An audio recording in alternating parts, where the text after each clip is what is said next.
Hi friends, welcome to TMW Honda. நான் உங்கள் சங்கர் பேசுகிறேன், ஃபவுண்டர் ஆஃப் TMW குரூப்ஸ். நம்ம இன்றைக்கி என்ன பார்க்க போகிறோம்னா bs6 ஹோண்டா ஷைன். ஓகேங்களா, ஹோண்டா ஷைன் பற்றி தான் நீங்கள் பார்க்க போகிறோம். இதில் வந்து என்ன பார்க்கணும், முக்கியமான விஷயம் பார்க்க போகிறீங்கன்னாக்கா ஃபோர்க் ஆயில் சீல் எப்படி ரீப்ளேஸ் பண்ணுறது, ப்ளஸ் எவ்வளோ ஃபோர்க் ஆயில் எவ்வளோ போடணும், ப்ளஸ் என்னென்ன அப்சர்வேஷன் பண்ணணும் ஃபோர்க் ஆயில் சீல் போடும்போது, அதை பற்றி தான் நம்ம வந்து இன்றைக்கி வந்து நம்ம பார்க்க போகிறோம் அப்படின்னு சொல்லிட்டு. சரிங்களா, வாங்க இன்றைக்கி கூட வீடியோக்குள்ளே போகலாம் வாங்க. ரைட்டா ஃப்ரெண்ட், இப்போ என்ன பார்த்தீங்கன்னா நம்ம வந்து ஃபோர்க் இன்னர் டியூப். ஓகேங்களா, இந்த ஃபோர்க் இன்னர் டியூப் இருக்குது. ஃபஸ்ட் இந்த இன்னர் டியூப்பில் வந்து ஏதாவது ஸ்கோரிங் மார்க் இருக்கா அப்படின்னு சொல்லிட்டு தான் பாருங்கள் அப்படின்னு சொல்லிட்டு. பார்த்தீங்கன்னா இதில் ஸ்கோரிங் மார்க்லாம் எதுவும் கிடையாது. சரிங்களா, அண்டு இதுக்குள்ளே என்ன இருக்குன்னு பார்த்தீங்கன்னா நார்மலாக வந்து பார்த்தீங்கன்னா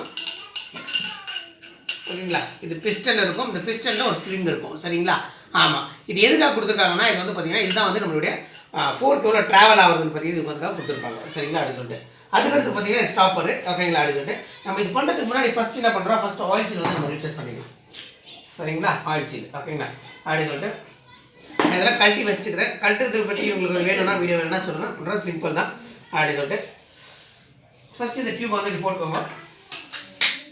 ஓகேங்களா, இது வந்து புது ஆயில் சீலு. ஓகேங்களா, புது ஆயில் சீலில் பார்த்தீங்கன்னா உங்களுக்கு ரெண்டு சைடில் இருக்கும். பார்த்தீங்கன்னா இந்த டெப்த் இருக்கும், இந்த டீப் குரூ இருக்கும், இங்கே பார்த்தீங்கன்னா சின்ன குரூ இருக்கும். இந்த டீப் குரூ இருக்கிறது வந்து பார்த்தீங்கன்னா உள்ளே போகணும்.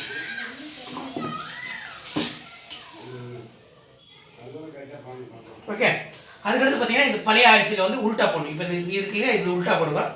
உல்ட்டா போட்டு நீங்கள் ஆயில் சீல் புல்லர், இதுதான் தான் ஆயில் சீல் இன்ஸ்டாலர்னு சொல்லிட்டு. ஓகே, அண்ட் இது முக்கியமான ஒரு கவனம் என்னன்னாக்கா, இந்த டியூப் வந்து இப்படி வெளியே வச்சு போடக்கூடாது, ஃபுல்லாக உள்ளே ஊற்றிட்டு போடணும். ஏன்னா ஒருவேளை நீங்கள் வந்து அடிக்கும் போது இந்த டியூப்பில் டேமேஜ் ஆனாலே ஹார்ட் சான்சஸ் இருக்கும். அதை உள்ளே போச்சுனாக்கா ஒன்றாக தட்டிங்கன்னா போதும். இப்போ பழைய ஆயில் எடுத்திங்கன்னா அப்படி பழைய ஆயில் வந்து இப்படி வெளியே வந்துடும். ஓகேங்களா, இங்கே பார்த்தீங்கன்னா உங்களுக்கு தெரிஞ்சிடும் க்ளீனாக வந்து பார்த்தீங்கன்னா ஆயில் சீல் வந்து சீட்டிங் ஆகிடுச்சு. ஓகேங்களா, ஆயில் சீல் வந்து க்ளீனாக சீட்டிங் ஆகிடுச்சு. அதுக்கடுத்து பார்த்தீங்கன்னா இந்த லாக்,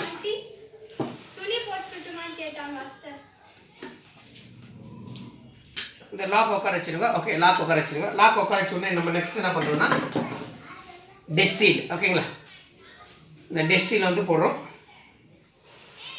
ஓகேங்களா, டெஸ்ட் சீலை போட்டுக்கோங்க. ஓகே ஃப்ரெண்ட்ஸ், ஓகே இப்போ நம்ம என்ன பண்ணுறோம்னா நெக்ஸ்ட் வந்து நம்ம அசம்பிளி பண்ணும்போது முக்கியமான ஒரு விஷயம் பண்ணாக்கா ஃபோர்க் ராடு. ஓகேங்களா, இந்த ஃபோர்க் ராடு எடுத்துக்கோங்க.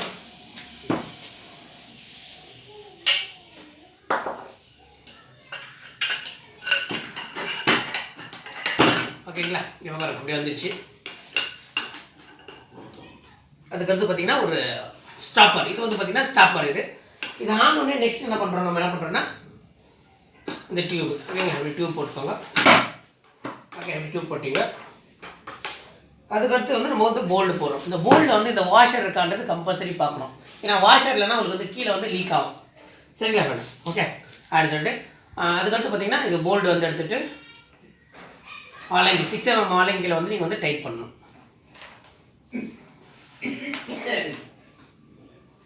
நம்ம இந்த 6 mm ஆலங்கியில் டைட் பண்ணுற போது என்ன பண்ணணும்னா ஒன்றும் இல்லை, நம்ம சிம்பிள் தான். அப்படி கீழே வச்சுக்கோங்க. ஓகேங்களா, கீழே வச்சுக்கிட்டு வண்டியோட ஆக்சல் எடுத்துக்கோங்க. ஓகே, அண்டு ஒரு ஹெயிட் டியூப்பில் எடுத்துக்கோங்க.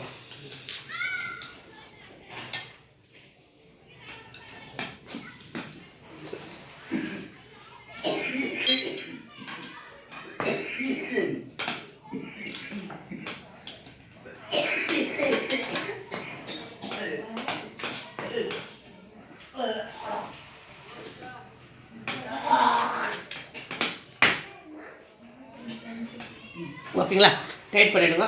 ஓகே, எதுக்காக இதை போடுறோன்னாக்கா நம்மளுக்கு சப்போர்ட் வந்து ஈஸியாக கிடைக்கும். ஓகே, வேறு மெத்தடில் நம்ம பண்ணுறத விட இந்த மெத்தடில் நீங்கள் பண்ணிங்கன்னா ரொம்ப யூஸ்ஃபுல்லாக இருக்கும். ஓகே, அதுக்கடுத்து பார்த்தீங்கன்னா இவ்வளோ தான். பார்த்தீங்கன்னா இது வந்து பாருங்கள் இப்போ வந்து ஃப்ரீயாக இருக்குது. ஓகே அப்படின்னு சொல்லிட்டு இப்போ நம்ம என்ன பண்ணுறோம்னா ஆயில் வந்து போடணும். இப்போ ஆயில் வந்து இதுக்கு வந்து வண்டிக்கு வந்து எவ்வளோ போடணுன்றது தெரியாது இல்லையா, அதெல்லாம் நான் உங்களுக்கு சொல்லித்தரேன். 145 ml ஆயில் போடணும். ஓகேங்களா, ஆயில் போடணும். இது பார்த்தீங்கன்னா இது பாருங்கள் 50 ml 100 ml இது 150 ml இருக்குது. ஓகேங்களா அப்படின்னு சொல்லிட்டு நம்ம வந்து கீழே ஒரு சர்ஃபேஸ் லெவலான இடத்துல வச்சு மட்டும் போட்டுறோம். பட் இதில் வந்து பார்த்தீங்கன்னா 145 ml ஆயில் தான் ஆயில் இருக்குது. ஓகேங்களா அப்படின்னு சொல்லிட்டு 145 ml ஆயில் வந்து இதில் போட்டுருக்கோம். இதில் ரொம்ப முக்கியமான விஷயம் என்னன்னாக்கா ஆயில் சீல் போடும்போது மட்டும் எப்பவுமே வந்து ஒரு சைடில் மட்டும் ஆயில் சீல் போடுறதோ இல்லை ஆயில் போடுறதோ வந்து இது பண்ணிக்கோங்க. போட்டால் ரெண்டுமே போட்டுருங்க. அப்போ தான் வந்து உங்களுக்கு பார்த்தீங்கன்னா அந்த புல்லிங் கம்ப்ளைண்ட் ஒரு சைடில் ஃபுல் ஆகுது, ஒரு சைடில் வந்து இது ட்ராக் ஆகுது, இந்த மாதிரி கம்ப்ளைண்ட்லாம் வராது. சரிங்களா? அப்படின்னு சொல்லிட்டு இப்போ வந்து நம்ம வந்து ஆயில் வந்து போட்டோம். ஆயில் போட்ட பின்னாடி கூட நம்ம என்ன பண்ணோம்னா இது மாதிரி வந்து பம்ப் பண்ணணும். இது மாதிரி வந்து ஒரு 5லேருந்து ஒரு 10 டைம் வரைக்கும் பண்ணுங்க. ஏன் எதுக்கு பண்ணுறோம்னாக்கா இதுக்குள்ளே இருக்கிற ஏர்லாம் வெளியே வந்துடும். ஓகேங்களா? நம்ம ஆயில் போடுறோம், கீழே வந்து பைப்பில் வந்து ஏர் இருக்கு இல்லையா, அந்த ஏர் அவுட் பண்ணுறதுக்கு தான் நம்ம வந்து பண்ணுறது. பட் இது எடுக்கும்போது பார்த்தீங்கன்னா ரொம்ப ஸ்லோவாக எடுக்கணும். சக்குன்னு ஸ்பீடெல்லாம் எடுக்கக்கூடாது, ஸ்லோவாக எடுக்கணும். ஓகேங்களா? அப்படின்னு சொல்லிட்டு இது ஒரு 5 டைம் இல்லை ஒரு 10 டைம் பண்ணிங்கனாக்கா இதுக்குள்ளே ஏர் வந்துடும். அதுக்கடுத்து பார்த்தீங்கன்னா ஸ்ப்ரிங்கு. இந்த ஸ்ப்ரிங்கில் பார்த்தீங்கன்னா இங்கே பாருங்க, இந்த காயில் வந்து சின்னது இருக்கும், இங்கே பெருசு இருக்கும், டிஃப்ரெண்ட் இருக்கும். சரிங்களா? இந்த சின்னதாக இருக்கிற ஸ்ப்ரிங் எப்பவுமே வந்து பார்த்தீங்கன்னா கீழே போட்டோம். ஓகேங்களா? அப்படி போட்டிங்க. அதுக்கடுத்து பார்த்தீங்கன்னா ஒன்றும் இல்லை, இந்த புஷ்ஷு. இது வந்து வாஷர் கிடையாது. ஓகேங்களா? அப்படின்னு சொல்லிட்டு புஷ் இருக்கும். இந்த புஷ்ஷில் பார்த்தீங்கன்னா இங்கே மேலே ஒரு கேப் இருக்கும், கீழே பார்த்தீங்கன்னா இங்கே கொஞ்சம் வாஷர் மாதிரி இருக்கும். அந்த வாஷர் மாதிரிக்கிறது வந்து கீழே போகணும். அதுக்கடுத்து இதோடைய நட்டு கொஞ்சம் உட்கார வைக்கும்போது கொஞ்சம் ப்ரெஸ் பண்ணிவிட்டு இப்படி போடணும். ஓகேங்களா? அதை சொல்லிட்டு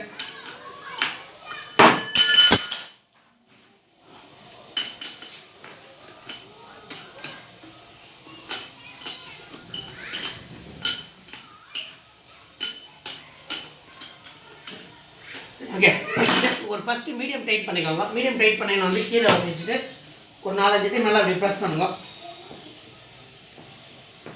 ஓகே, இப்படி ப்ரெஸ் பண்ணிட்டு பின்னாடி நம்ம என்ன பண்ணால் லைட்டாக திருப்பி வந்து லூஸ் பண்ணி டைட் பண்ணணும். ஓகேங்களா? இப்படி லூஸ் பண்ணி டைட் பண்ணோம்னா அதில் ஏர் கீரதாக இருந்தால் கூட ஹேர் வந்து லாக் ஆகிடும். சரிங்களா? ஹேர் வந்து வெளியே வந்துடும் அப்படின்னு சொல்லிட்டு அதுக்கப்புறமா வந்து பார்த்தீங்கன்னா இப்போ இது வண்டிக்குள்ளே போட்டு இந்த நைட்டு வந்து ரொம்பவே டைட் பண்ணுங்க. அப்படி பண்ணாதுங்க. ஒரு பழைய டீ ஸ்டெம் வந்து நம்மகிட்ட எப்படியாவது ஒன்று இருக்குல்ல, அந்த டீ ஸ்டெம்மை வச்சுக்கோங்க. ஓகேங்களா? இப்படி வச்சுக்கின்னு இந்த டீ ஸ்டெம்மை வச்சு டைட் பண்ணுங்க. ஏன் எதுக்கு சொல்கிறேன்னா அந்த டீ ஸ்டெம்மில் வந்து நம்ம வண்டிக்குள்ளே போட்டு பண்ணும்போது என்ன ஆகுனாக்கா சப்போர்ட் கிடைக்காம அவங்க வந்து பெண்ட் ஆகிடும். அதனால் ஒரு பழைய டீ ஸ்டெம்மை எப்பவுமே வந்து வச்சுக்கோங்க. ஏன்னா ஏதாவது ஆக்சிடென்ட் இப்போ இருக்கல பெண்ட் ஆகிற வண்டி கூட பரவாயில்ல. ஓகே, இப்படி வச்சுட்டு இப்போ ஃபுல் டைட் லாக் பண்ணி விட்டுருங்க. காலைல கொஞ்சம் புரியும்.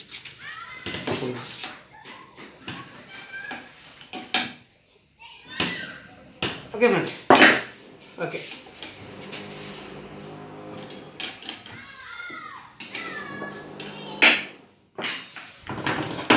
ஓகே ஃப்ரெண்ட், இவ்வளோ தான் ஃபோர்க் அசம்பிளி. ஓகேங்களா? அப்படின்னு சொல்லிட்டு இதில் நீங்கள் முக்கியமான விஷயம் என்னென்ன பார்க்கணுன்னாக்கா ஆயில் சீல் போடும்போது ஆயில் சீல் நம்பர் வந்து அப்செப்ட் பண்ணிக்கோங்க. கரெக்டாக இருக்குது ஆயில் சீல் நம்பர்னு சொல்லிட்டு அதுக்கடுத்து பார்த்தீங்கன்னா ஃபோர்க் டியூப் இன்னர் டியூப் ஏதாவது பெண்ட் இருக்கான்னு பார்த்துக்கோங்க.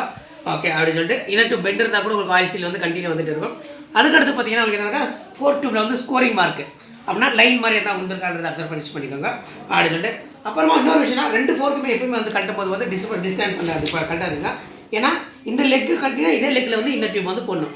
வேறு வந்து இன்டர்சேஞ்ச் பண்ணாதீங்க எப்பவுமே. அப்போ பண்ணாதீங்க அப்படின்னு சொல்லிட்டு அப்புறம் முக்கியமான விஷயம் பண்ணால் ஆயில் எவ்வளோ போடணுண்டு. ஆயில் பார்த்தீங்கன்னா 145 ml வந்து ஆயில் பண்ணணும். ஓகேங்களா? அப்படின்ட்டு தேங்க்யூ ஃப்ரெண்ட்ஸ். இந்த வீடியோ பிடிச்சிருந்தா உங்களுக்கு லைக் பண்ணுங்க, ஷேர் பண்ணுங்க, உங்கள் ஃப்ரெண்ட்ஸுக்கும் இது வந்து ஷேர் பண்ணுங்க அப்படின்னு சொல்லிட்டு நம்ம அடுத்து வந்து பார்த்தீங்கன்னா bs6 ட்ரைனிங் வந்து ஸ்டார்ட் பண்ண போகிறோம். ஒரு வண்டி உள்ள டோட்டலாக சர்வீஸ் என்ன பண்ணணும் அதை பற்றி கம்ப்ளீட்டாக வந்து வீடியோ பண்ண போகிறோம். அதுக்கடுத்து பார்த்தீங்கன்னாக்கா அவங்க வந்து ரிப்பேர் ட்ரைனிங் சொல்லுவாங்க. அப்புறம் வண்டிக்குள்ள கம்ப்ளைண்ட் என்னென்ன கம்ப்ளைண்ட் வருது அந்த கம்ப்ளைண்ட் எப்படி பண்ணுறதுன்னு அதுக்கடுத்து பண்ண போகிறோம். அதுக்கடுத்து பார்த்தீங்கன்னாக்கா அவங்களுக்கு வந்து டயக்னோஸ்டிக் அப்படின்னா இன்ஜின் சவுண்ட் வருது, வண்டிக்குள்ள மேஜர் என்ன ப்ராப்ளம் வரும் அது வந்து நெக்ஸ்ட் வந்து அப்கமிங்ஸ் வர போகிறோம் அப்படின்னு சொல்லிட்டு அதுக்கான விஷயங்கள் தான் நம்ம வந்து ரெடி பண்ணிட்டு இருக்கோம். ஓகே, நன்றி, வணக்கம்.